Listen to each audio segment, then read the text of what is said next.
Time होने वाला है। और जब तक लोग आते हैं अपने 10 मिनट के लिए बैठते हैं, बीच में आ जाएंगे वो लोग। और थोड़ी सी आंख खोल के ना, हल्की सी आंख खोल के फिर ध्यान करिए। ध्यान किस पे करना है? ध्यान करना है जो विचार आ रहे हैं, जा रहे हैं, या तो उनको जाने दीजिए, कोई रिएक्शन मत दीजिए, या फिर अपने जो श्वास आ रहे हैं, जा रहे हैं, क्योंकि विचार उन्हीं से जुड़े हुए हैं। अगर आप थोड़ी देर श्वास रोक के रख लेंगे तो विचार नहीं आएंगे। अगर आप छोड़ के फिर रोक लेंगे तो विचार नहीं आएंगे। तो विचार जुड़े हुए हैं श्वास से। तो हम इसके प्रति सजग हो जाएं, मतलब इसके साथ हम रिएक्ट ना करें। दो मेथड है, आंख बंद करके करेंगे तो विचार ज़्यादा आते हैं कई बार, और थोड़ी सी आंख खोल कर रखेंगे, जैसे महात्मा बुद्ध की आंख थोड़ी सी खुली रहती है, हल्की सी। उसके परिणाम स्वरूप आपको एक अलग से मजा आएगा ध्यान करने का। 10 मिनट बीत जाएंगे, फिर आंखें के ऊपर आप हाथ मल कर रखिए और फिर आंख खोल लीजिए। Now start please.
Okay, right. सभी अपने आंखों को गरमाइश दे करके लाइव रहें।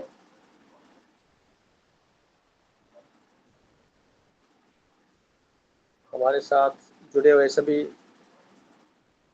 सम्मानित सदस्य हैं, सोनिया जी, महावीर भाई साहब जी, विकी जी, रवि जी, रजनी जी, पुरुषोत्तम भाई और 2 मेंबर और हैं। उन सबका स्वागत है। तो सबसे पहले मोनिता बहन जी जुड़े होंगे। मोनिता जुड़े हैं आप? मोनिता जी हैं क्या आज? मोनिता जी नहीं है सर, गरिमा जी और गोयल भैया हैं। ठीक है। तो रवि भाई साहब जुड़े हैं, इनसे मैं आग्रह करूंगा कि वो अपना आज का लेख पढ़ें। एक तो था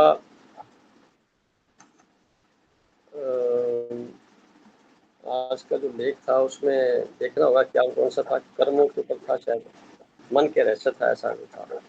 दूसरा जो आज मैंने तुम्हें पोस्ट किया है उसको, रवि भाई साहब प्रणाम, मैं सुन रहा हूँ भैया। आप प्लीज जैसे अच्छा लगे, जो आज वाला पहले पढ़ना है या वो पहले वाला पढ़ना है, जैसे अच्छा लगे आपको। और उससे पहले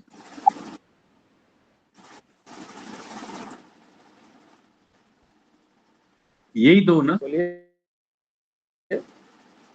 हाँ, एक तो क्या आज का है मॉर्निंग में, और दूसरा जो गरिमा ने डाला है पिछले हफ्ता डाला था इस दिन के लिए।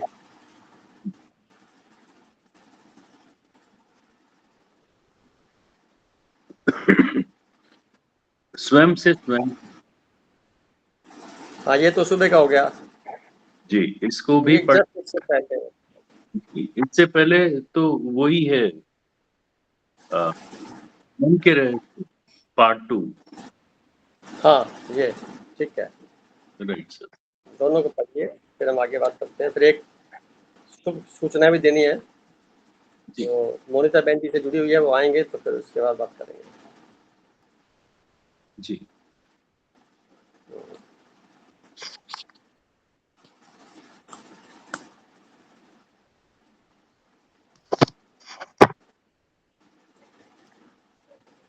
मेरी आवाज आ रही ना? हाँ, अभी आ रही, थोड़ा सा और वॉल्यूम ठीक हो तो अच्छी बात। मैं बंद कर रहा हूँ यहाँ से, अपना म्यूट कर लेता हूँ। आप मन के रहस्य 21/8/2021 को लिखा हुआ लेख है।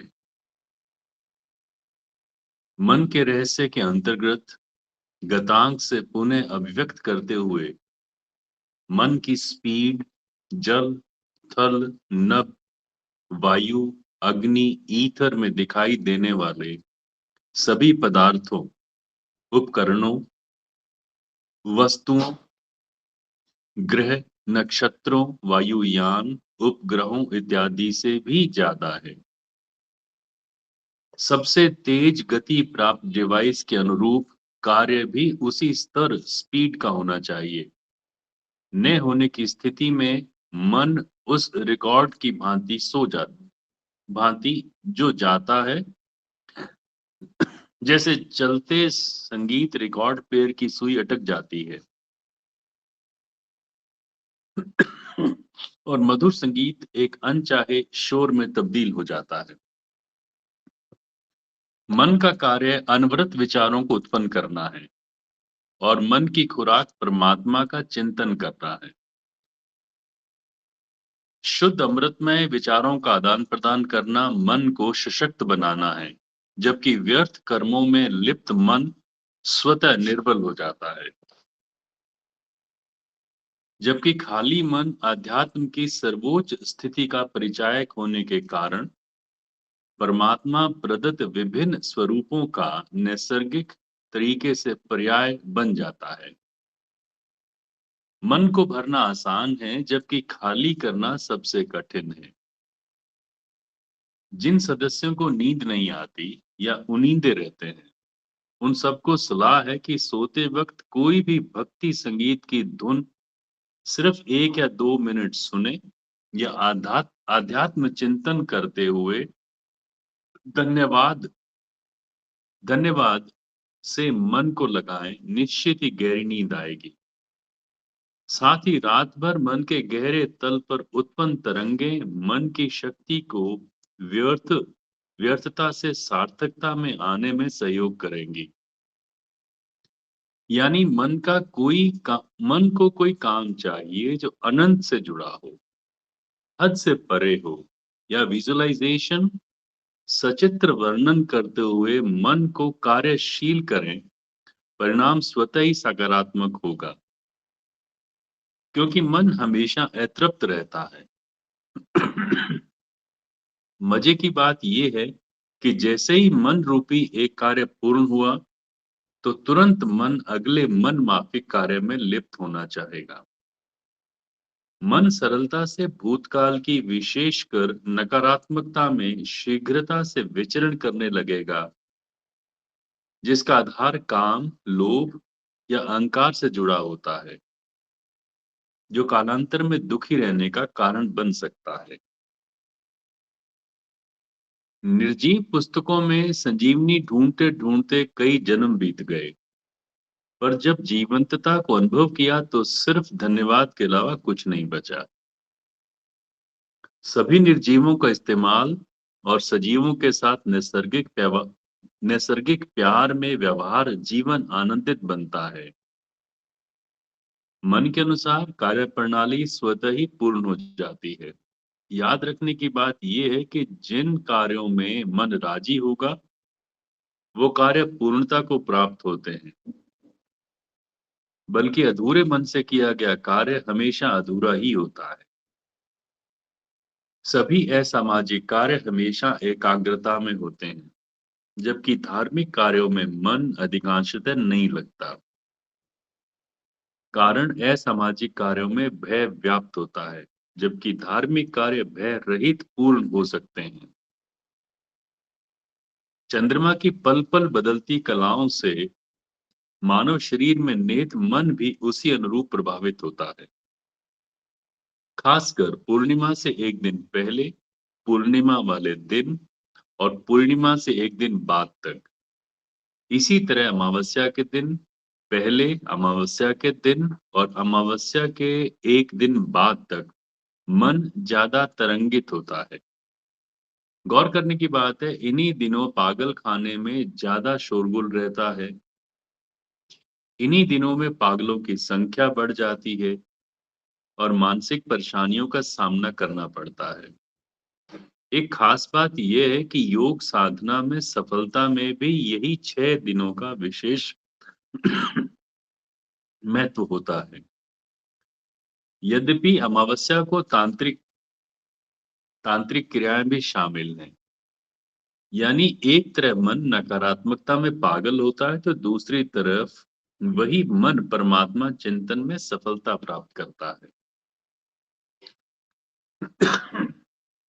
सकारात्मकता में मन लगाना पड़ता है, जबकि नकारात्मकता में स्वतः ही संगति वश चला जाता है। मेरा मानना है कि परिस्थितियां हमारे आधिपत्य में नहीं है, जबकि मन की स्थिति हमारे नियंत्रण में हो सकती है। चाहे तो मन को सकारात्मक चिंतन से परमात्मा प्रदत्त कार्यों में सहयोग स्वरूप लगाएं अथवा नकारात्मक सांसारिक पाखंड में बिताएं। साधारणतः मन शौक में स्वतः ही चला जाता है, क्योंकि दुखी रहने का अभ्यास ही होता है, जिससे मन पर स्वयं का नियंत्रण नहीं होता और सार्वजनिक गतिविधियों से शीघ्रता से दुखी किया जा सकता है। मुख्य कारण मन बाहर से प्रभावित होता है, जबकि मन जब अपने पास बैठने का अभ्यस्त होता जाता है तो स्वतः ही आनंदित रहने की कला में माहिर हो जाता है। जब संसार से आंखें अंदर की ओर मोड़ लें तो मन के तल पर बड़ी क्रांति घटित होती है। 28 साल पहले मैंने मन का सफल ऑपरेशन किया था। तब से लेके आज तक निरंतरता में परमात्मा का शुक्रिया ही कहने का अभ्यस्त हो गया उस विशेष ऑपरेशन का नाम है बुरा न मानने का ऑपरेशन। अच्छा है, सबको करवाना चाहिए। सरल विधि है, बताई जा सकती है।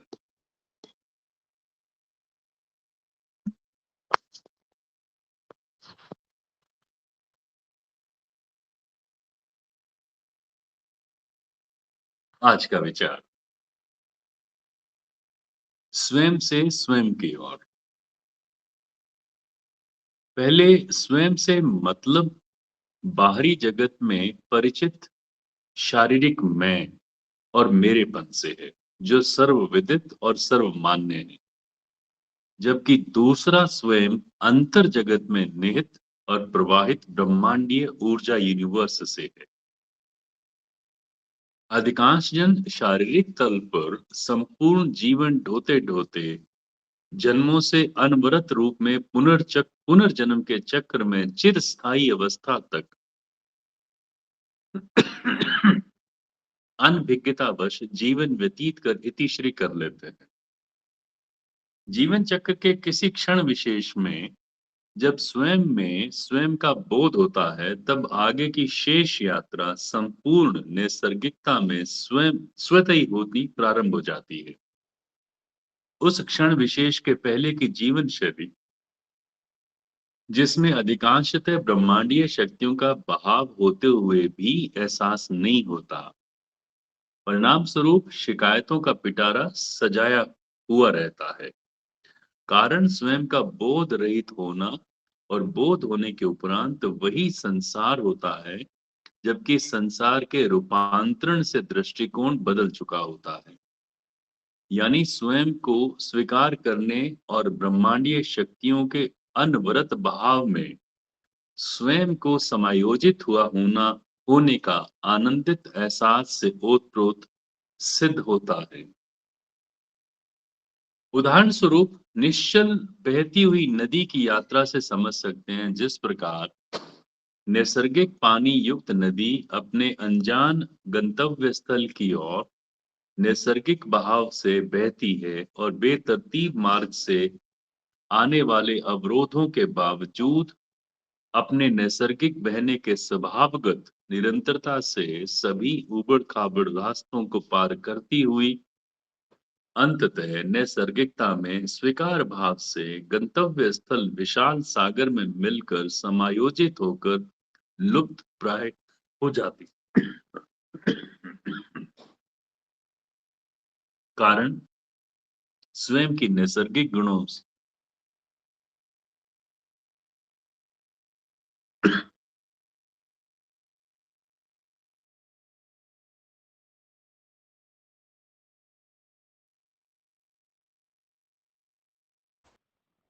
सॉरी रवि भैया कोई प्रॉब्लम हो रही है तो मैं बोलूं? जी, आप बोल लीजिए प्लीज।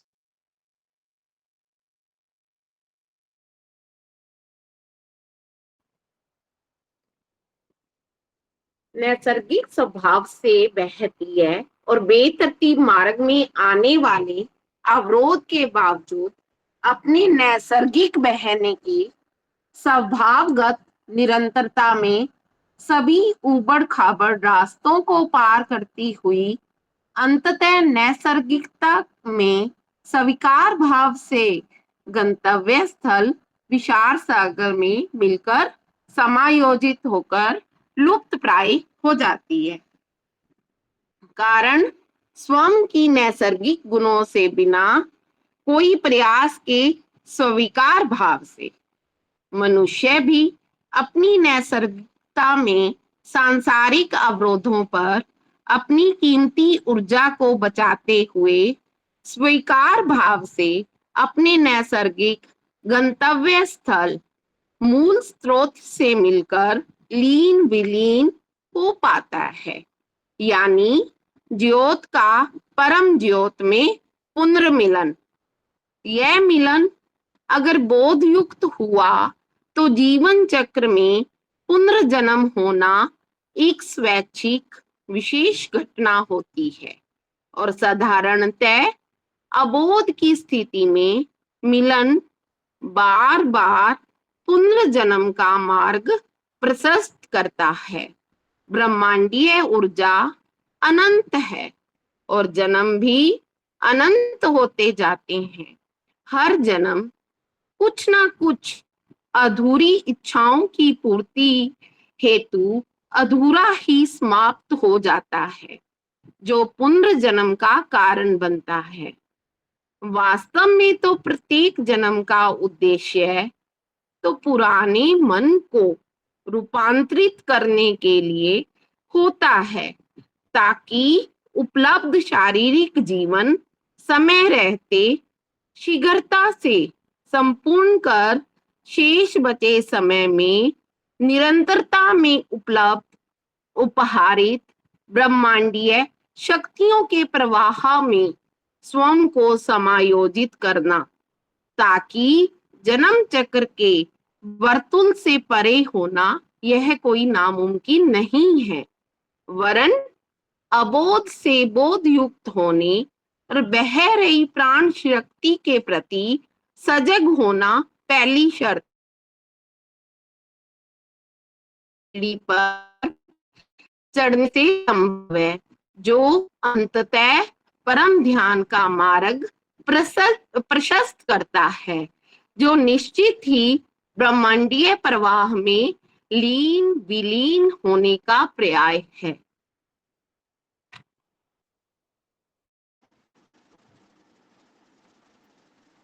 बहुत बहुत शुक्रिया रवि भाई साहब का भी और बैंक का भी, जिन्होंने इस लेख को पढ़ा। हालांकि पुराना था कुछ और कुछ नया था, कुल मिला के अपने आप को बोध युक्त रखना है, यानी पुराने मन को हमें ट्रांसफॉर्म करके खाली करना है। जैसे एक कमरा होता है, उसमें सामान पड़ा हुआ होता है, हम कहते हैं कमरा भरा हुआ है, उसकी कुछ सीमाएं होती हैं, उससे ज़्यादा तो सामान नहीं रख सकते। अगर रखेंगे तो वहाँ फिर डिस्टर्बेंस होगी, तो उसको सामान को खाली कर देते हैं। बड़ा आसान है, क्योंकि स्थूल में है वो, तो खाली कमरा माना जाता है। फिर साफ सफाई करते हैं। इस लाइन को बोलते हैं सफाई करना, जिसके लिए स्थूल रूप से संसाधनों की जरूरत पड़ती है। मन में कई जन्मों का संजोया हुआ कर्मों का फोटोकॉपी, जेरोक्स कॉपी फाइलों के रूप में पड़ी है। आप किसी से बात करिए,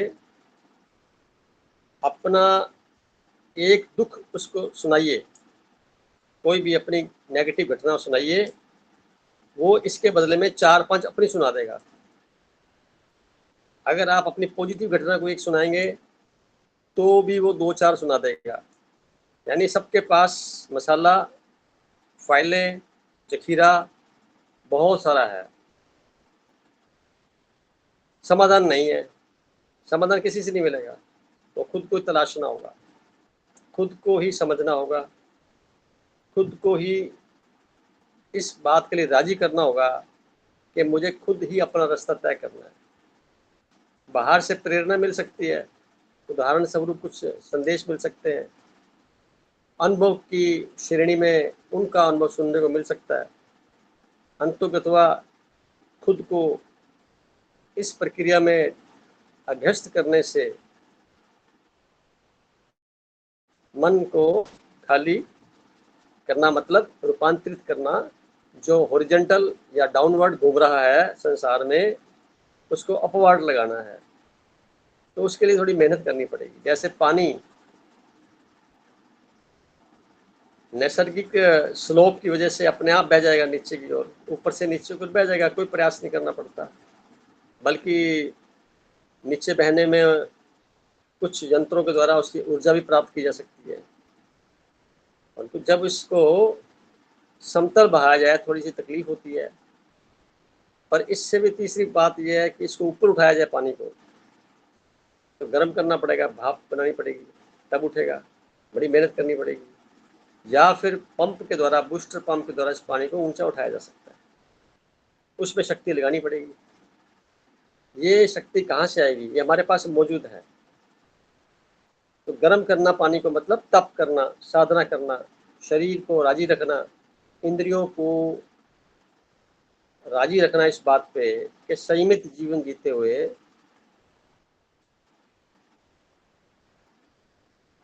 बची हुई शक्ति का इस्तेमाल ब्रह्मांडीय ऊर्जा जो कि हमारा परिवार है, जहाँ से हम आए हैं, उसके तरफ लगाना, उसके प्रति सोचना, चिंतन करना। और संसार से ऊपर उठने की जो बात है उसका मीनिंग ये है कि जब आप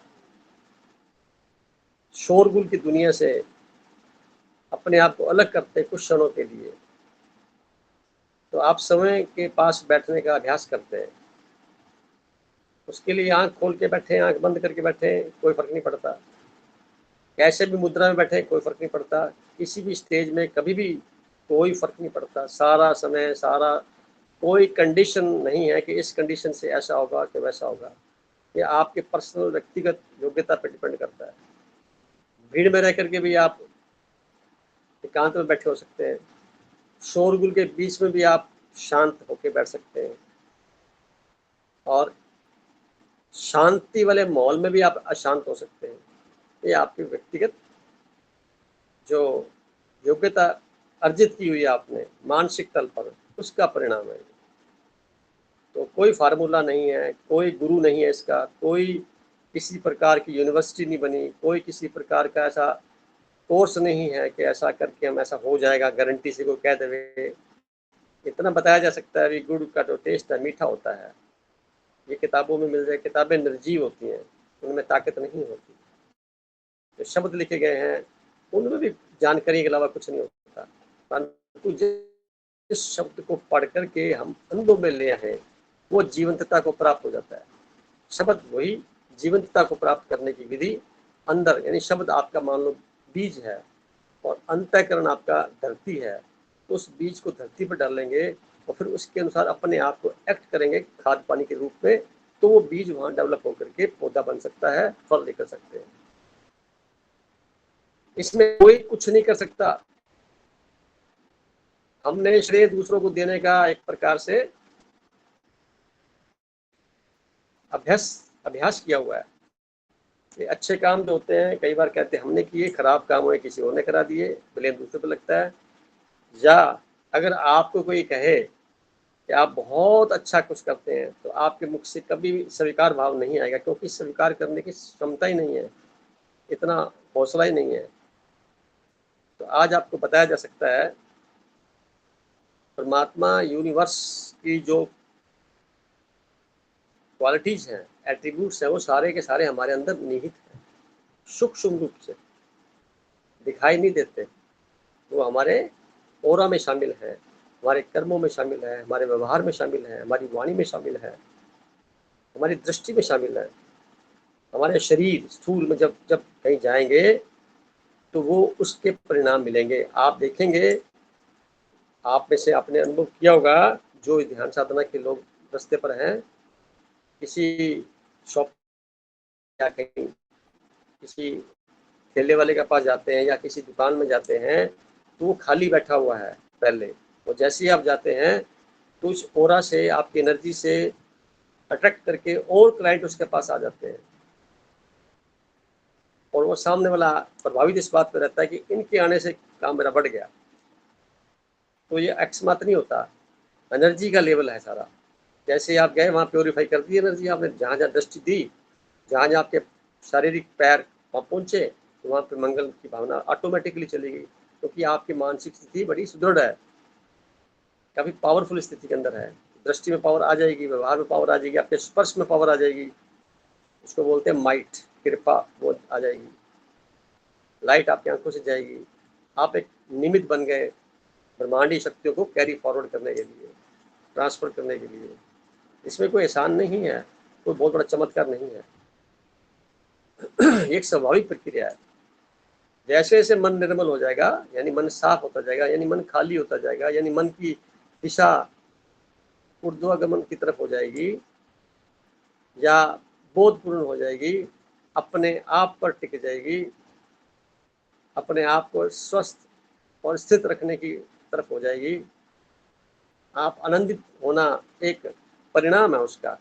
जैसे कमरे से कचरा निकाला तो कमरा साफ होना परिणाम है, तो वैसा ही मन कचरा निकला, मन प्रफुल्लित होना, आनंदित होना, खुशी में झूमना, हर प्रकार से संतोष के भाव में आना, बहुत ही शालीनता में आना, एक स्वाभाविक है। उससे पहले सारा कचरा, रूप के अंदर कई चदरें हमने रीति रिवाजों की, लेबलिंग लगाने की, कमेंट्स करने की, टॉन्ट करने की, बुरा भला कहने की, तरह तरह के जो आयाम है सामाजिक, उनके तरफ से चल करके देखा दिखाई करने में, दूसरों को खुश करने में, या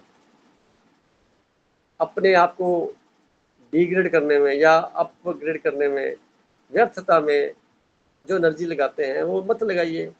जो रह जाएगा शेष आप खुद स्वयं में है, अपनी पहचान आपकी स्वयं में है और आप यूनिक हैं, पूरे विश्व में आप यूनिक हैं, उस एक किरण के समान है, उस एक लहर के समान है जो कि दूसरी नहीं हो सकती। आप अपना काम कर सकते हैं बखूबी से, वो काम कोई दूसरा नहीं कर सकता। आप अपनी तरफ से मास्टर हैं, मास्टर सर्वशक्तिमान है, परमात्मा के रिप्रेजेंटेटिव हैं। शरीर छोटा बड़ा लंबा काला पीला हो सकता है, उसके वो एक साधन की तरह है, पर इसके अंदर निहित शक्तियां जो हैं वो एक जैसी होती हुई भी अनेकता में है। इसलिए हमें परमात्मा का इस प्रकार का चिंतन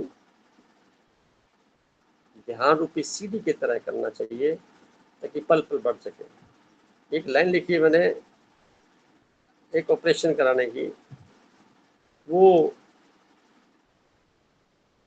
बहुत पुरानी बात है। जब मैं कभी संसार के संबंधों को किसी उम्मीदों के साथ देखता था, ये मेरा वो है, ये है, ये है, जब मैंने जिम्मेवारियों की तरफ ध्यान दिया पारिवारिक, तो उसको निर्वहन के दौरान जो व्यवहार मुझे महसूस हुआ, तब मुझे समझ में आया, ध्यान के द्वारा ही समझ में आया कि मेरे द्वारा मेरी इच्छा के अनुसार कोई काम कर देवे तो उसका 1,00,000 बार धन्यवाद, थैंक्स, बंडल ऑफ थैंक्स, 1,00,000 बार। ना करे, कहने पे मेरी इच्छा पूरी ना हो, तो उस वक्त मैं निराश ना होकर के उस व्यक्ति विशेष को, उस परिस्थिति को, उस व्यवस्था को 1 करोड़ बार धन्यवाद देता हूँ। तो दृष्टिकोण बदल गया, यानी उम्मीदें खत्म हो गई धीरे धीरे करते हुए। उसके पीछे अभिप्राय क्या कि जब सारा संसार ही इस कार्य में नहीं कर पा रहा और कार्य होना जरूरी है क्योंकि मस्तिष्क में विचार आया है, तो ब्रह्मांडीय शक्तियों की तरफ ध्यान चला गया और मैंने बहुत से प्रयोग किए, इसके ऊपर सफल हुआ और दृढ़ता बढ़ती चली गई कि ब्रह्मांडीय शक्तियां साथ हैं। शर्त यही है कि जो उम्मीदें संसार से लगा रहे हैं वो हटा दीजिए और अपने आप को सरेंडर कर दीजिए उस यूनिवर्स के तहत। यूनिवर्स के बहाव में आप बहने लग जाइए और उसका तरीका है, ध्यान में जब बैठते हैं तो अंतःकरण से जो विचार आते हैं या समाधान आता है या कोई प्रयोग योजना निकल के आती है, उसको आप पकड़ लीजिए। तो अंतःकरण में आप संतोष और कोई हलचल नहीं, यकीन करिए वो विचार फलीभूत होगा, 100% करेक्ट और उम्मीद से भी ज्यादा अच्छा होगा रिजल्ट उसका। ऐसा ही कुछ मैंने किया, तो मैंने उसका नाम दिया भी बुरा न मानने का ऑपरेशन। अब संसार में जब से ऐसा करते करते आज की स्थिति में ये अभी, हालांकि परेशानी नहीं होती कि कोई कार्य नहीं हुआ टाइम पर या कुछ बात हुई, थोड़ा क्षणिक तौर पे लगता है, नेक्स्ट पल आता है ये तो कुछ इससे अच्छा होने वाला है, इससे अच्छा होना एक गारंटी हो गई। जो भी मेरी सोच थी वो छोटी है, तो मेरी सोच प्रकृति की सोच से मैच नहीं खाती, तो काम कहाँ से होगा। और मैंने प्रकृति पे छोड़ दिया, यूनिवर्स पे छोड़ दिया, अपना वहां से विड्रा कर लिया। अब ब्रह्मांडीय शक्तियां इस कार्य को कैसे पूरा करती हैं ये उनका काम हो गया, और निश्चित जानिए उनका काम हमारे सोच से ज्यादा बेहतर होगा। तो हमारी सोच सीमित रहेगी, उनकी असीमितता में है वो तो ब्रह्मांडीय शक्तियां। तो ध्यान के सफल प्रयोग जो हुए, बहुत सारे हुए, कभी इस पे किताब लिखी जा सकती है, कैसे कैसे जीवन में किस किस के संपर्क में मैंने क्या क्या महसूस किया, पर वैल्यूज को मैंने कभी भी कॉम्प्रोमाइज नहीं किया। जो दृढ़ता इस बात की थी, जो जीवन की वैल्यूज है, वो कैसे दृढ़ता कहाँ से आएगी? दृढ़ता के साथ में डिसिप्लिन कहाँ से पैदा होगा? मुख से शब्द निकाले पूरे हो जाएं, अधिकांशतः पूरे हो जाएं, और कृपा के साथ बात की जाए और एक्सपेंशन के तौर पे की जाए, तो इसका मीनिंग निकला लेने की बजाय देने वाले बने। क्योंकि ब्रह्मांडी शक्तियां लेती कुछ नहीं है, देती ही हैं, देती ही हैं। और अपनी आदतों को सुधारने का तरीका ये है, ध्यान से अपनी इच्छाएं, अपनी जो रिक्वायरमेंट है उसको सीमितता में रखते हुए बिल्कुल एक जैसा भाव में रहें, और प्रकृति प्रदत्त शक्तियों के द्वारा अपने आप को महसूस करें, और परिस्थितियां जो आए संसार के तौर पे, उनसे आप घबराएं नहीं, टेम्परेरी होती सारी। और जहां दृढ़ता होगी, वैल्यू बेस्ड लाइफस्टाइल होगा, परिस्थितियां कुछ भी नहीं कर सकती, उनको अंततः सरेंडर होना पड़ेगा।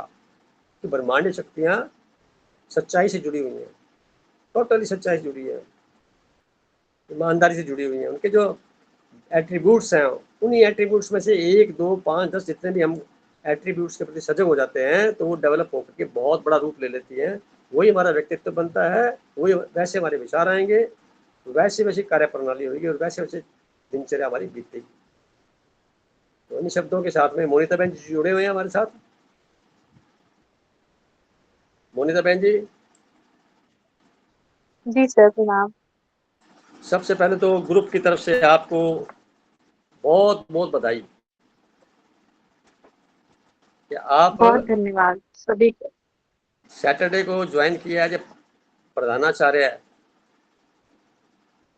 जो इनकी तमन्ना थी काफी जी समय से, और घर के आसपास जी ही हैं, और जी संडे आज का दूसरा दिन है, इसलिए आपको सभी की तरफ से बहुत बहुत मुबारक। और आपका ये जो कार्यकाल है बचा हुआ, जो टीचिंग लाइन में आपने सीखा है और अध्यात्म के साथ चले हैं, अब आप मैनेजमेंट को भी वैसे ही पूरा कर पाएँ, ऐसी हमारी दुआएं हैं। बाकी जी। आप आज के टॉपिक के ऊपर अपनी बात कहिए, आमंत्रित है आप। हाँ सर, जी, पूरा सुनते हुए मन में बहुत सारा कुछ चल रहा था, और मैं बीच में टोकना नहीं चाह रही थी, इसलिए मैं चुपचाप सुन रही थी। तो जैसे एक तो आपने बोला कि मन को भर लेते हैं, जैसे कोई कमरा है वो भर गया तो उसको खाली करना होता है ना, वरना वो परेशान करता है। तो मन जो है पुरानी बातों से भरा हुआ रहता है। ज्यादा मतलब क्या भरा गया, पुरानी ही बातें तो मन में भर के रखी हुई हैं, और वो एक तरह से हम ये सोच के चलते हैं कि शायद कभी और काम आएगा। जैसे सामान हम पुराना रखते हैं ना, कि ये हाँ। सोच के शायद ये कभी काम आएगा, लेकिन मन में जो पुरानी बातें हैं ये कभी काम आने वाली नहीं होती है ना। हम इसको क्यों रखते हैं? तो वो हम, जैसे भी आपने बोला कि किसी के पास आप अपना दुखड़ा सुनाइए तो आपके उनके पास से 4 और आएंगे। इसी तरह से हम भी मन में इन सब बातों को लेकर रखते हैं। जैसे ही किसी ने एक बात छोड़ा, बताया, हम बोलते अरे मेरे साथ तो इससे ज्यादा हुआ था, ऐसा हुआ था। तो मैं वही चीज मेरे अंदर चल रहा था कि कितनी सही बात सर कह रहे हैं।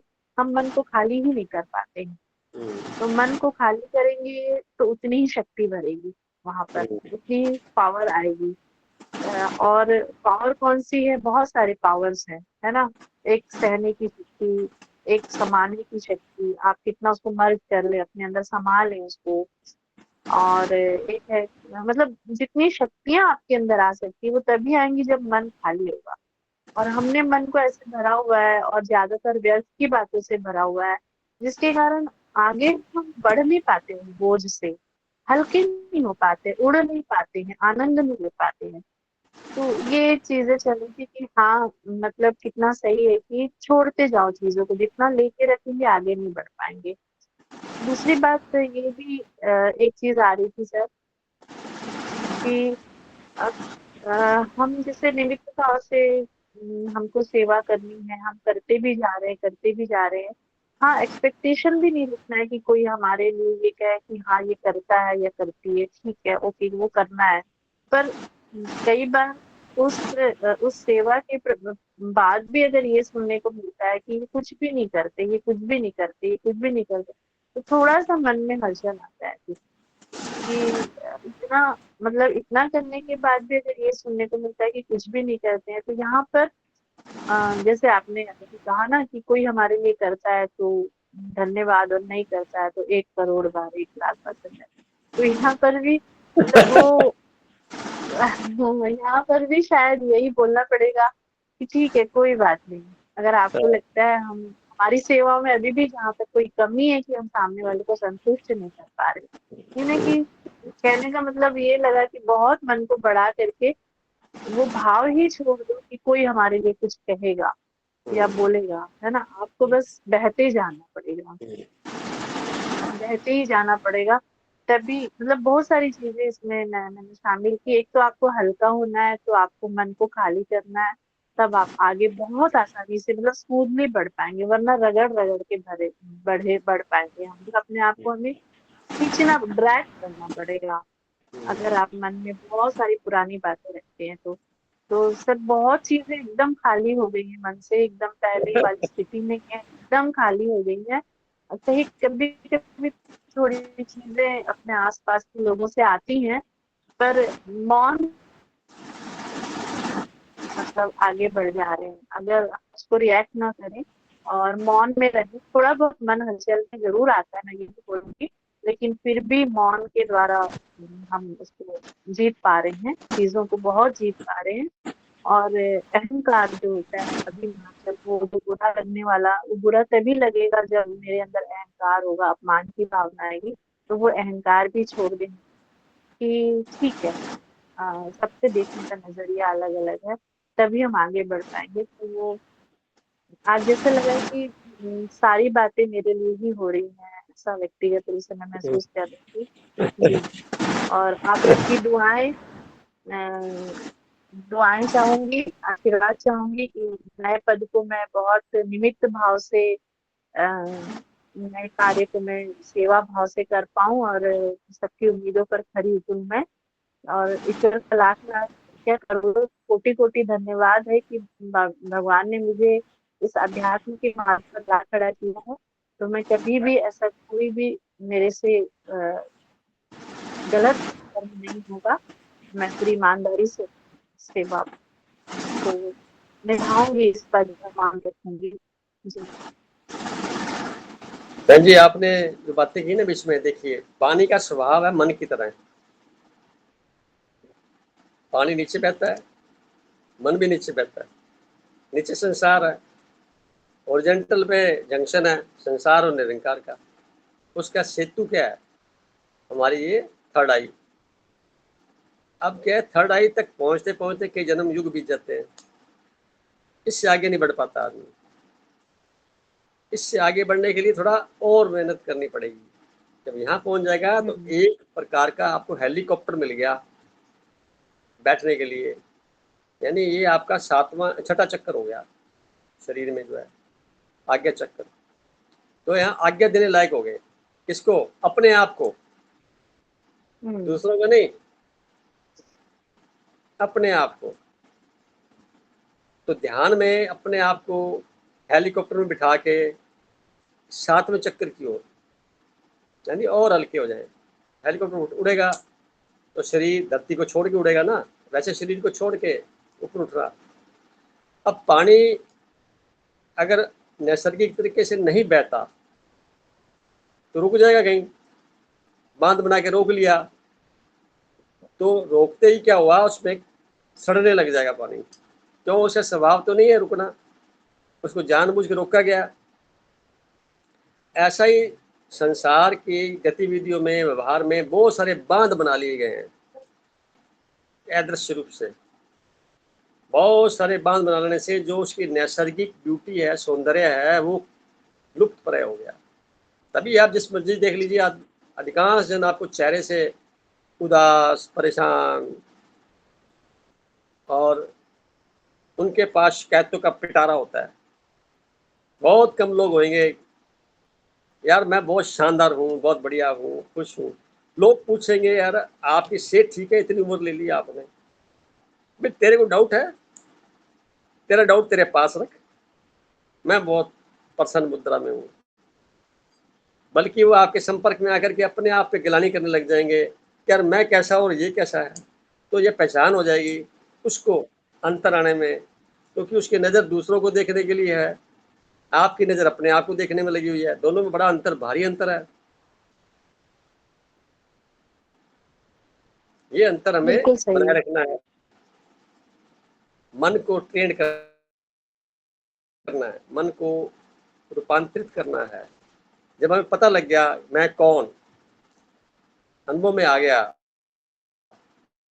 कुछ नहीं ना, परमात्मा को अलग से थोड़ी घूम रहा है या पर्टिकुलर किसी जगह में बैठा हुआ, ऐसा तो है ही नहीं। वो तो सर्वव्याप्त है, पूरा ओमनी प्रेजेंट है, और श्वासों के द्वारा महसूस कर सकते हैं इसको। ये सबसे बड़ा चमत्कार है। कोई कहता है नहीं मानता मैं, तो श्वास लेना बंद कर दे भाई, नहीं मानता तो। श्वास तेरी मर्जी थोड़ी आ रहे हैं, आ रहे हैं जा रहे हैं, वो तो उसकी मर्जी है। परमाणी शक्तियाँ, इसका स्वागत करो, इसके साथ अंदर सीढ़ी में चले जाओ, बह लो, फिर वापस आ जाओ बाहर, अंदर आ जाओ, बाहर आ जाओ, अंदर आ जाओ, बाहर आ जाओ। इसी कर्म के अंदर अगर अपना ध्यान लगा लें तो भी बहुत बड़ी उपलब्धि की तरफ बढ़ सकते हैं। दूसरा हम चांस देते हैं, हम आज प्रदीप जी जुड़े हुए हैं। प्रदीप जी,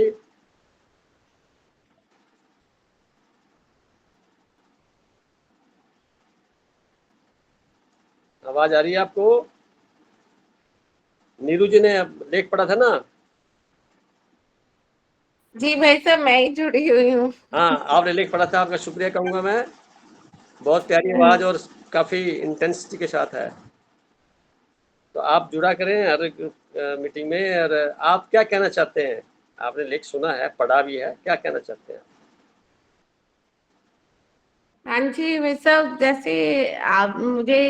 जैसे आपने बताया ना हम्म, कि मन में एक चीज बताते हैं, फिर दूसरा मैं खुद पे रियलाइज कर रही थी हम्म, कि अगर कोई मुझे कोई अपनी नेगेटिव चीज बताने लगता है तो मैं भी उसके साथ उसको ये बताने लग जाती हूँ। और हमेशा मैं इनसे डांट खाती हूँ कि अगर तू उनके साथ ये बोलेगी ना तो तेरे में और ज्यादा नकारात्मक विचार और आएंगे, बहुत तो सुंदर। अपनी वाइफ को क्यों खराब करती है। तो और मुझे नहीं, मैं खुद रियलाइज किया आज इस बात को, इन पे नहीं इतना रियलाइज किया था जितना आज ये पढ़ के सुन के मुझे खुद पे रियलाइज हुआ कि ये बात सही है कि मुझे ऐसा नहीं करना है। मेरा मन खराब और ज्यादा होएगा, हाँ, नकारात्मक विचारों से और भरेगा।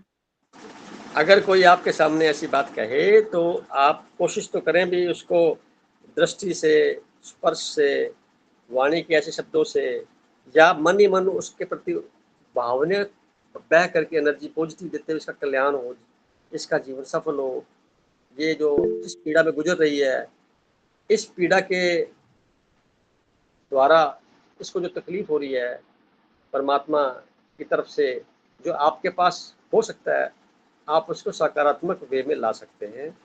अन्यथा इस बात को और बढ़ाने में हाँ ये जी, चॉइस आपके पास है। समय बचा करके उसको बोलो बहन जी कोई बात नहीं, आप अपनी बात कह ली है, आप 2-3 मिनट के लिए आंख बंद करके अपने आप को अंदर आ रही श्वासों के माध्यम से जोड़ के देखिए, और फिर आप दोबारा बात करना। श्वास रोक के आप 2 मिनट रखिए, कोई विचार नहीं आएगा। श्वास लेकर के छोड़ दीजिए तो विचार नहीं आएगा। ऐसी स्थिति को अनुभव कराइए उस सामने वाले को। क्या आप ऐसा करो, जी वैसे 10-15 सेकंड के लिए अपने विचार रोक दीजिए, आना जाना बंद कर दीजिए। लिए तो बाहर नहीं निकालने, और बाहर छोड़ दी तो अंदर नहीं लाना है। आप ऐसी स्थिति को अनुभव कराइए। लंबा गहरा श्वास लीजिए, बहुत धीरे धीरे लीजिए, धीरे धीरे छोड़िए। 3-4 श्वास उनसे कहने कहिए, वो सब भूल जाएंगे, सारे गम भूल जाएंगे। आप अपना जी गम नहीं बताएंगे, अपनी बातें नहीं बताएंगे। जबकि याद आ रही होगी आपको, तो आपने हाँ ब्रेक लगा दिया, इट मीन्स आप जीत गए, आपने अपनी शक्ति का इस्तेमाल कर लिया। उनके जी साथ बैठ गए तो एक कारवा और लंबा हो गया, और रिजल्ट कुछ नहीं निकला। उसको सोल्यूशन चाहिए था, तभी तो बोला उसने आपके सामने आके, सोल्यूशन तो मिला नहीं उसको। मेरे साथ भी ऐसे ही जी, हुआ था बोलते गए। हाँ वो जी, ये हुआ था, मेरे को भी ऐसे ही हो गया था, मेरे भाई को हो गया था, फलाने को हो गया था, फलाने को हो गया था। तो जी ये जी प्रॉब्लम भी सोल्व हुई, प्रॉब्लम सोल्व हुई। यार कोई बात नहीं, ये जो हो गया प्रकृति के कुछ सिस्टम होगा, आप इसको स्वीकार भाव में रहिए और इसकी चिंता और चर्चा ज़्यादा ना करें, बल्कि आप लंबे गहरे श्वास लीजिए, अभी रिलैक्स होकर जाइए। ये मेरा तरीका सलाह है ये। जी भाई साहब, महावीर भाई साहब ने भी हाथ रेज किया हुआ है, हाँ, प्यारे भाई महावीर भाई साहब तो हमारे प्यारे सम्मानित मेंबर हैं, आपका स्वागत है। क्या आप कहना चाहेंगे? मैं कुछ पूछना चाह रहा हूँ, ये आज आपने लेख लिखा है ना स्वयं के बारे में, तो उसमें हाँ। आपने नदी का उदाहरण दिया है।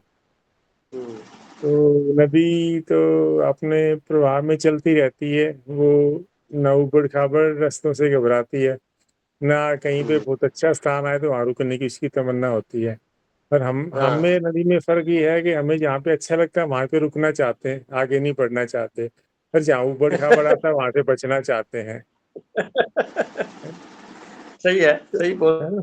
रहे हैं हाँ, आप। तो ये अंतर है ना। अगर हम भी निर्बाध रूप से इस बात की परवाह किए बगैर के भी कैसा स्थान है, कैसे रास्ते, अगर हम भी आगे चलते जाएं तो हम्म, आसान हो जाएगी हमारी भी राह। और दूसरे जो मुनकर हाँ। की तैयारी थी उसमें फिर ये समस्या भी नहीं आएगी कि कोई क्या कि आपने किया नहीं किया, भाई हम तो बह रहे, हमने कुछ किया नहीं, हमने तो ना अच्छा किया ना बुरा किया, फिर वो समस्या अपने आप ही हल हो जाती है। तो आपने कितनी लंबी बात कितनी सुंदर तरीके से कह दी कि भी बहने का मतलब यह है कि जैसे हमने हम यात्रा करने के लिए गए, रास्ते में फूल बगीचे बहुत सारे नजर आ गए, वहीं रुक के खड़े हो गए देखने के लिए तमाशा, या कोई इंटरेस्टिंग और की जाए तो वहां रुक गए। ये रुकना मतलब नदी के पानी को गंदा करना, खराब करना हो गया। मछलियां वहीं पैदा होंगी, चलते पानी में कोई मछली पैदा नहीं होती, पवित्रता होती है उसमें, कोई कीड़ा पैदा नहीं होता। रुका नहीं, कचरा जमा नहीं हुआ, केली भी पैदा होती है, कई तरह के और पौधे पैदा हो जाते हैं। कारण क्या है? रुकते का मतलब है आपने कुछ इकट्ठा करने लग गए, और इकट्ठा है तो चलो ठीक है, परंतु कभी भी होश आ जाए तो उस इकट्ठे को खोपड़ी में ना रखा जाए, चला जाए, आगे चले। इसके बाद देखें क्या होगा। जो संसार के नियम है उनको फॉलो करते हुए, किसी को बिना कुछ तकलीफ दिए हुए, अपनी यात्रा अपने तक सीमित रखते हुए चले। बाकी को जुड़े तो ठीक है, वो लाभ ले तो अच्छी बात, नहीं ले तो उसकी मर्जी, उसकी मौज, बिना किसी चिंतन के, बिना किसी रिएक्शन के ये जीवन की धारा बनाए रखें ना अपने, तो नदी के माफिक हो सकते हैं। और रिजल्ट इसका क्या होगा? स्वतः ही उस मूल स्रोत से अपने आप बिना प्रयास के मिल सकते हैं, समायोजित हो सकते, मिलना नहीं, समायोजित, ज्योति ज्योत में चली जाएगी। इसमें एक चीज मैं पूछना चाह रहा, आपने लिखा ना कि विलय के टाइम पे बोध अगर रहे, तो मृत्यु के टाइम पे, विलय के टाइम पे बोध कैसे रहे, ये चीज मैं पूछना चाह रहा हूँ। इसके लिए आप बताएं जरा। श्वासों पे ध्यान रख लीजिए सर, सारा कुछ ठीक हो जाएगा। आती जाती श्वास के प्रति या आप ध्यान दीजिए, श्वासों पर जैसे ही आप सघनता में आ जाएंगे तो ध्यान ऑटोमेटिकली आपके मूल स्त्रोत्र का जो केंद्र बिंदु है, नाभि पे चला जाना सिद्ध है, होगा ही होगा। श्वासों की गर्मी, ठंडक महसूस कर लीजिए, इससे बड़ा ध्यान कोई नहीं है, नहीं क्योंकि तो बहुत नजदीक से है। तो ये फिर बहुत विलय के टाइम पे बोध रहेगा, ये मैं पूछना चाह रहा हूँ। बोध न रहने की स्थिति का मतलब ये हुआ कि हमारे पास बहुत कुछ इसके अलावा भी काम है जो हम करने के लिए बाध्य हैं, इसलिए वो समय चूक जाएगा। जब भी समय मिले पूरे 24 घंटे में 1 मिनट, आधा मिनट, 15 मिनट, 5 मिनट पानी पीते हैं हम। आप एक नियम बना लीजिए, पानी पीने से पहले एक लंबा गहरा सांस लेना है, और पानी पीने के बाद एक लंबा गहरा सांस लेना है। खाना खाने से पहले एक लंबा गहरा सांस लेना है, खाना खाने के बाद लेना है, नाश्ते से पहले लेना है, नाश्ते के बाद, और सोने से पहले 3 4 5 सांस लेने हैं, और जब सुबह उठे तो फिर 3 4 5 सांस लेने हैं। दिन में ऐसा करें तो 15-20 श्वासों के ऊपर आपकी नज़र जाएगी। आप अपने आप को बांध सकते हैं भी ये मेरा डिसिप्लिन तरीका है। और कोई भी काम शुरू करने से पहले, घर से बाहर जाने से पहले, जैसे आशीर्वाद लेते हैं बड़े बुजुर्गों का, साथ में लंबा गहरा श्वास लेकर के हम घर से बाहर निकले, अपनी गाड़ी में बैठे, अपने चिर पर बैठे, खाने की टेबल पर बैठने से पहले चेयर पर बैठे, हाथ धोते वक्त श्वास रखते हैं, नहाते वक्त लेवें, इतनी क्रियाएं करते हैं। इनमें एक एक दो दो श्वास लेने का हम अगर खुद को ही राजी कर लेवे, इससे बड़ा तो कोई और अपने आप को डिसिप्लिन में लाने का तरीका नहीं हो सकता। और बहुत सफलतापूर्ण तरीका ये है, बहुत ही सफलतापूर्ण तरीका है। फिर भी मैं मान के चलता हूँ, कई प्रकार की परिस्थितियों से गुजरते हैं, कितना भी हम कुछ कर रहे हैं, डिस्टर्ब हो सकते हैं, तो उसमें घबराना नहीं। हो गया, उसको लेट गो। अब आगे का देखो आप, जितना हो सके जल्दी से। और आप इस मामले में पहले से पारंगत हैं, आप ज़्यादा तनाव लेते नहीं हैं, ना ही कुछ ऐसी बात है, तो इतने सालों से मैं भी जानता हूँ आपको, तो इस प्रक्रिया को आसानी से आप निभा सकते हैं। शुक्रिया। रजनी जी, आप बताइए क्या बोलना चाहते हैं? प्रणाम सर। सर मेरा भी एक डाउट है आज के लेख में।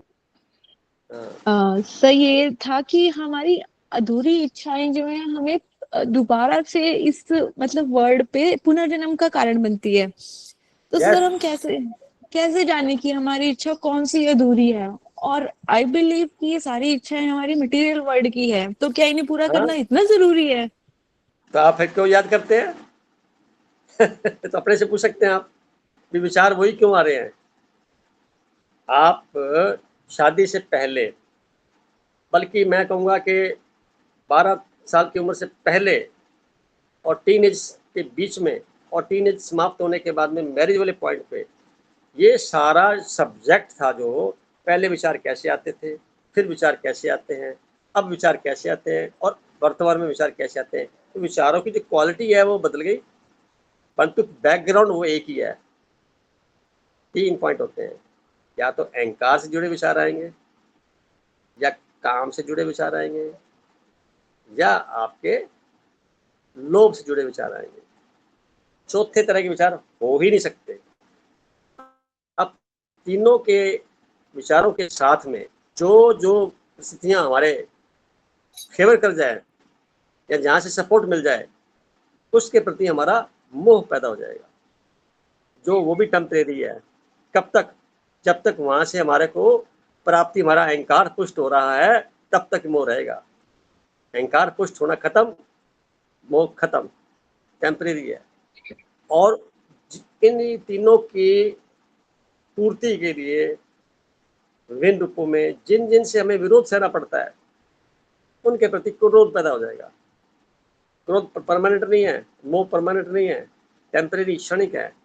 आप कितनी देर गुस्सा कर सकते हैं और कितनी देर मोह कर सकते हैं। हम कहते हैं हम प्यार करते हैं, कितनी देर कर सकते हैं? कर ही नहीं सकते। नैसर्गिक प्यार और संसारिक प्यार में बहुत अंतर है। संसारिक प्यार तब तक कर सकते हैं जब तक आपकी इच्छा पूर्ति हो रही है। इच्छा खत्म, मैटर खत्म, तो मन फिर आगे चला जाएगा। उसका अहंकार पूरा हो गया, आगे चला जाएगा, फिर वहां पूरा हो गया, फिर वहां चला जाएगा। तो मन को समझने के लिए श्वासों के द्वारा अगर हम चेक करेंगे, तो ऐसा श्वास लिया और छोड़ा, इसमें कोई विचार ना आए, ये सबसे बड़ी जीत आपकी है। ये कितने क्षण रख सकते हैं, क्या पैमाना है, दूसरे से पूछने की जगह पे आप खुद चेक कर सकते हैं इंट्रोस्पेक्शन से कि आपका अंतःकरण कितना तैयार है।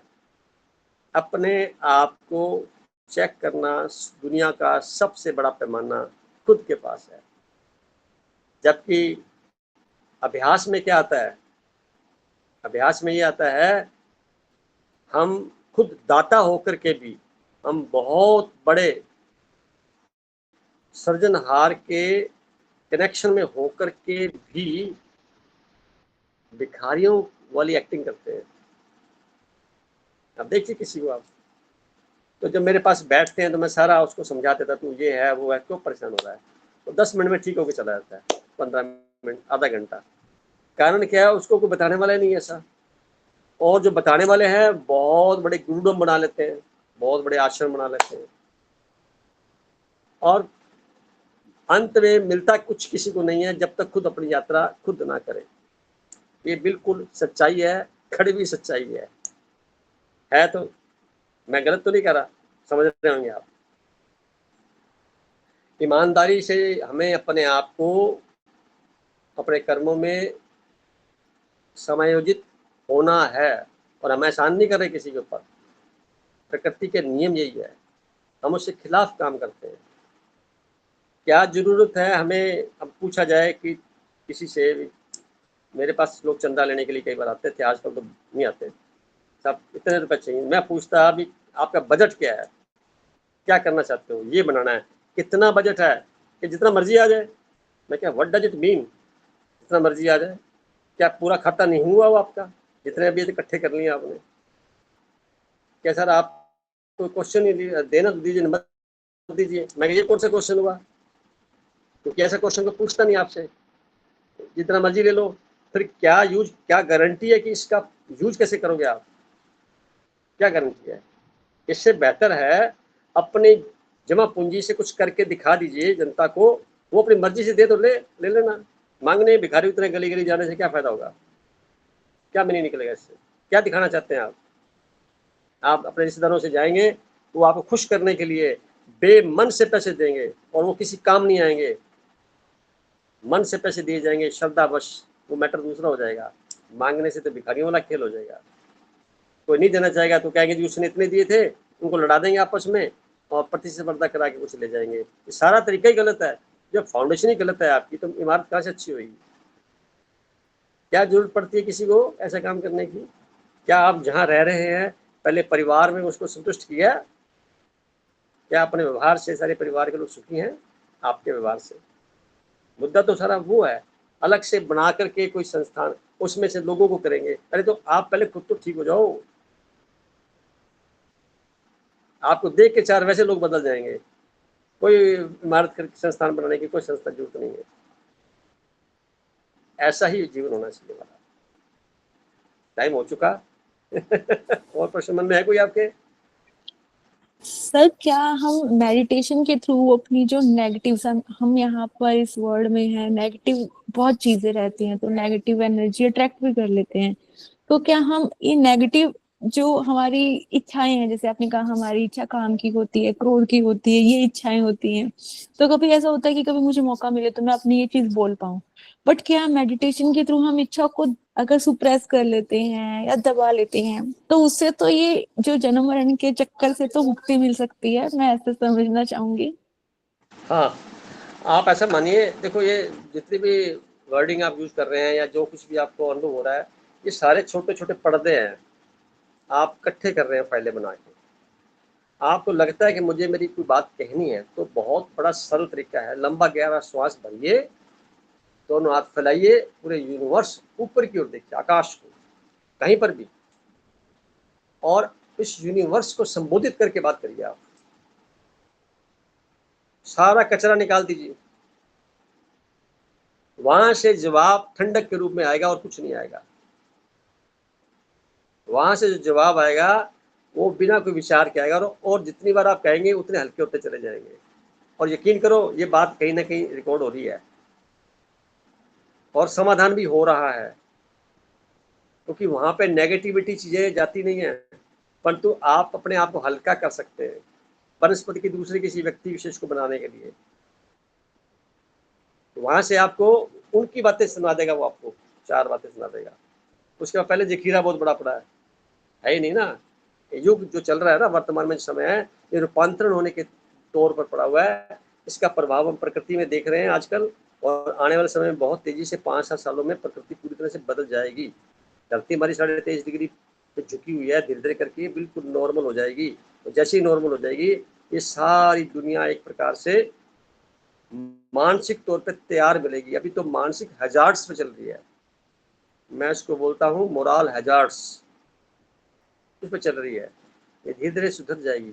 सुधरा क्या, मन के विचार ही तो बदले, हम खुद बदल गए ऑटोमेटिकली। तो वो प्रैक्टिस हम पहले क्यों नहीं कर सकते? उसका सबसे सुंदर तरीका मैंने बताया, दोनों हाथ फैलाइए, प्रभु तेरी जैसी इच्छा तू रख, मेरी इच्छा कोई पूरी मत कर, सारी इच्छा तेरी पूरी कर। ये शरीर जो दिया तेरा ही है, इसमें अंतःकरण में जो मेरे आएगा विचार, मैं उसको करने के लिए बाध्य हूँ, ईमानदारी से निभाऊंगा या निभाऊंगी। बाकी तेरी इच्छा, जगाएगा तो काम कर देंगे, नहीं जागे तो बात खत्म, तेरी ही गोद में सोना हमने। आप परमात्मा को साथ लेके चलिए, सबसे बड़ा साथी वही है। दुनिया के साथी तो भाग जाएंगे अपने स्वार्थ के लिए। बिना स्वार्थ के माता अपने बच्चे को दूध भी नहीं पिलाती, वो चिल्लाता है तो पिलाती है, और नहीं पिलाए तो मेडिकली साइंस के द्वारा वो खुद बीमार हो जाएगी। इसलिए मजबूरी उसकी भी है, उसमें भी स्वार्थ छुपा हुआ है। इसलिए हमें संसार की गतिविधियों पे ज़्यादा विश्लेषण करने की आवश्यकता नहीं है। स्वीकार कर लो। अब किसी को आप मान लीजिए कोई आदमी का नेचर भिंडी के रूप में है, कोई आलू के रूप में है, कोई प्याज के रूप में है, कोई आम है, कोई अंगूर है, कोई सेब है, कोई संतरा है। इन सब को अंदर बीच में रह करके कोई हरी मिर्च भी तो हो सकता है, कोई अदरक भी हो सकती है। अब हम सबका रोल है, कोई खराब नहीं है बोलेंगे हम ये खराब है वो अच्छा है। अरे अदरक नहीं, सबको मिलाकर सब्जी बनती है, एक से सब्जी बनती भी नहीं है। सबको मिलाएंगे तो परिवार बना, सबको मिलाएंगे तो समाज बना। इसका और हर का रोल अपना अपना है और सारे इम्पोर्टेंट है हमारे शरीर के लिए, वो सारे जरूरी हैं। तो आप इनको ऐसे मानिए, कसूर किसी का नहीं होता। चिंतन की धारा थोड़ी सी गलत है, दुआ करनी चाहिए कि मेरी इस दृष्टि से, मेरे इस विचार से उसकी धारा बदले और वो शुभता की ओर बढ़े। आप देवी के समान बनकर के उसको आशीर्वाद दीजिए, चाहे कितनी उम्र का क्यों ना हो वो। वनस्पत उसको कोसने के, वनस्पत उसको याद करने के, ये भी ध्यान है। आप याद कर रहे हैं ना, ध्यान कर रहे हैं उनका, उन परिस्थितियों का ध्यान कर रहे हैं। उस ध्यान को डाइवर्ट करिए कि वो हो गई होगी, पास्ट कल की बातें हैं, वर्तमान में मुझे क्या करना है। उनके लिए दुआएं करनी है ताकि वो उनका जीवन सफल हो, मेरे खाते जितने पुराने हैं पूरे हो जाए, दोबारा मैं इस कर्मों में लिप्त ना हो पाऊं और इस वर्तुल से अपने आप को ऊंचा उठा लूं। फिर जब दोबारा जन्म लेंगे तो अपनी मर्जी से आएंगे, उसको बोलते हैं अवतार। जैसे गुरु नानक जी आए, जैसे कबीर जी आए, वो फिर आए, टेम्परेरी ड्यूटी पूरी की, वापस चले गए। इसको मीनिंग ऐसे बोला जाता है भी ज्यों की त्यों धर दी नीचे दरिया, जैसे आए थे साफ सुथरा करके चले गए। तो ये चीज़ों के लिए हमें जन्म मिला हुआ है। ये आज की लाइनें बड़ी लिखी है, मेरी कुदरती बातें आई हैं ऐसी कि भी बहुत महत्वपूर्ण विषय बन गया भी। हम यहाँ पे आए पैदा ही क्यों हुए इतनी भीड़ में, क्या जरूरत है, इस पर चिंतन करना है ना। क्या सर दो बच्चे अभी पैदा करने हैं? जी, क्या सर मकान बनाना है? अभी जी सर अभी प्रदीप जी की साइड से बोल रहे थे मैडम कि हाँ ऐसा होता है कि हम जब जहाँ पे जाते हैं किसी को, ऑफिस में मैंने ऐसा फील किया है कि जैसे अपने सीनियर्स को लेकर के हम अपनी फ्रस्ट्रेशन उस पर तो वो निकाल नहीं सकते हैं। हम एक लेवल के बैठ के बातें कर रहे होते हैं, उसी की बातें कर रहे होते हैं, पर अंदर से रियलाइज आ रहा होता है कि हम उसको नहीं बोल पा रहे तो आपस में एक दूसरे से शेयर कर रहे हैं ये। तो वो ट्रांसफॉर्मेशन जो आप कह रहे हो ना, कभी कभी तो बहुत इजीली लगता है कि हाँ ये हो जाता है, कभी कभी लगता है कि यार हम तो घुसते ही जा रहे हैं दलदल में से निकलना अभी ये होती है। स्टॉप करा दो, जी वही जी स्टॉप। ठंडा पानी पियो एक गिलास और लंबा गहरा श्वास लो। हर पानी पीने के साथ दिन में 10-12 गिलास पिए तो 10-12 गिलास बार आप लंबा गहरा श्वास ले लीजिए। कोई कार्य शुरू करें तब लंबा गहरा, ये बहुत इजी मेथड है, ये बहुत बड़ी टेबलेट है, इसको ले लीजिए मेडिसिन की तरह। मेडिसिन और मेडिटेशन, मेडिसिन जरूरत पड़ती है शारीरिक तौर पे संसार को, और हम जैसे योगियों को मेडिटेशन चाहिए, योग चाहिए, ताकि लोगों के बीच में बैठे तो परिचय प्राप्त कर सके वो कि यार ये स्पेशल आदमी है, ये साधारण नहीं है। क्यों साधारण नहीं है? क्योंकि ये जागा हुआ इंसान है, एनलाइटेंड पर्सन, ये अपने प्रति जागा हुआ है। इसकी जो रूह है, आत्मा है, इतने पवित्र शब्दों का इस्तेमाल करके बात आ रही है, कितने अच्छे प्रभावित हो रहे हैं लोग बात। तो ये हम कर सकते हैं ना, ये हो सकता है, ये कोई बड़ी बात नहीं है, ये कोई बड़ी बात नहीं है। इसी की चर्चा में तो मेरे को ये 4.5 साल हो गए काफी कुछ परिवर्तन है, मैं बड़ा खुश हूँ। सभी लोग बदल रहे हैं, बहुत अच्छे तरीके से बदल रहे हैं, विचारधारा बदल गई, जीवन बदल जाएगा, खुश रहेंगे, कभी हॉस्पिटल नहीं जाना पड़ेगा, कोई मेडिसिन नहीं खानी पड़ेगी, सिवाय इसके लंबे गहरे श्वास ले लीजिए, पानी पी लीजिए, सूरज की गर्मी लीजिए, पूरे ब्रह्मांड को अपना मानिए साथी, सारे काम सही हो जाएंगे। तो आज की सभा को विराम देते हैं। थैंक यू अपने सर। अच्छा सुन दिया। गरिमा जी का मैं बहुत शुक्रगुजार हूँ कि किसी भी परिस्थितियों में इस ग्रुप की गरिमा को बनाए हुए है और अनवरत बिना कंडीशन के बीच बीच में जाती हैं तो अपनी ड्यूटी को बड़े ढंग से भी निभाते हैं। मोनिता जी का भी बहुत बहुत शुक्रिया कहेंगे। आज से इनकी जो गतिविधियां हैं वो पहले से कुछ इम्प्रूव हो गई हैं तो जो इनका सपना था पूरा हो गया। अब सपने को साकार कैसे करना है वो इनके ऊपर है। ज्ञान देना है लोगों को। सुबह मेरी प्रार्थना है आपसे कि आप स्कूल में सभी बच्चों को, इवन दो टीचर्स को, सबको 5 मिनट की योग की क्लास लगाएं, परमात्मा का चिंतन कराएं और जाने से पहले फिर वही प्रक्रिया दोहराएं कि कल जब सुबह आओ तो डिसिप्लिन तरीके से आओ। 9 बजे स्कूल खुलता है तो एग्जैक्ट 9 बजे होना चाहिए। और अगर 5 बजे छुट्टी होती है, 4 बजे, तो एग्जैक्ट 5 बजे छुट्टी हो सकती है। लंच का टाइम है, पानी पीने का समय है, वहाँ स्वच्छता होगी। वहाँ पे आप हर क्लास में जाइए, सभी को दृष्टि दीजिए, सभी बच्चों को आशीर्वाद दीजिए, स्पर्श करिए, सभी टीचर्स को आशीर्वाद दीजिए, स्पर्श करिए, अपनी ऊर्जा को आप बढ़ाइए। आप देखिए आपके अंदर कितनी पॉजिटिविटी और बढ़ जाएगी। यही मेरी दुआएं हैं और ये मेरी शिक्षाएं हैं। सभी को शुभकामनाएं, खुश रहें। सबका बहुत बहुत धन्यवाद। शुक्रिया सर, शुक्रिया शुक्रिया। Thank you sir. प्लीज।